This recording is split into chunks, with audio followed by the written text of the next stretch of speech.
All right, so in this one, we're going to take this picture, do a search for jogger photobomb, and find one that's rather large resolution like this.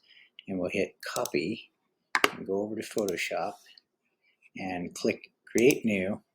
And evidently, because I copied that to my clipboard, the computer, as soon as I hit Control C, that put it on the clipboard, so it knows their dimensions, and that's pretty cool that Photoshop does that. So I'm going to select that, create, and then when I hit paste, it'll match perfectly. So that could be a solution for some of you who struggle with that issue. I'm going to hit Z to zoom in, and the first thing we're going to do is get rid of this bottle, because if you think about it, this is a wedding, and there's a couple of things in this picture that, you know, it'd be nice if they were not there, the bottle and the jogger. So we're going to start on a rather easier one by getting rid of that. And I think what I'd like to try to do here, this is the layer that has the actual photo. I'm going to hit new. Oh, and on this layer, let's click this layer and hit lock so we don't end up editing that layer at all. Now on this top layer, I'm going to select the clone stamp tool, and notice it says sample all layers, so it will reach down into that layer even though it's locked, hopefully. So let's grab, the way the clone stamp tool works is you hold Alt or Option if you're on a Mac, and tell it that you want to sample this area here, and then just move over, and it will basically give you what is over there. And if you think that looks too repetitive, like I noticed that there's a couple of repeats, you could try sampling a little bit further just to break it up a little bit.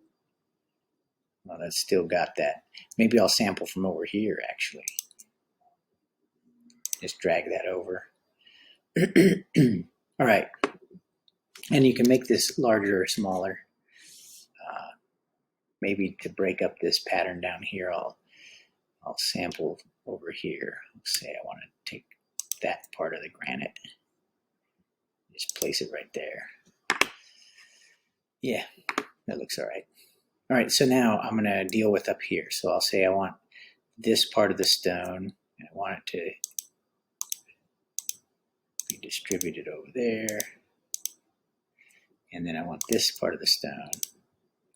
I think I'll make my brush a little larger. And now I'll hold Alt or Option or Alt again, and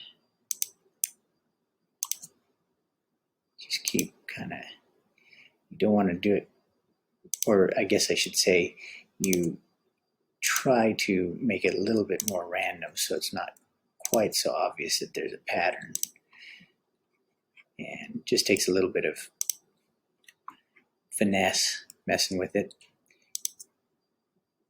There, so pretty much gone now. I'm going to hit Control 0 to zoom out, and you'll see that the bottle is pretty well gone. And to the casual observer, nobody would ever notice that it was there.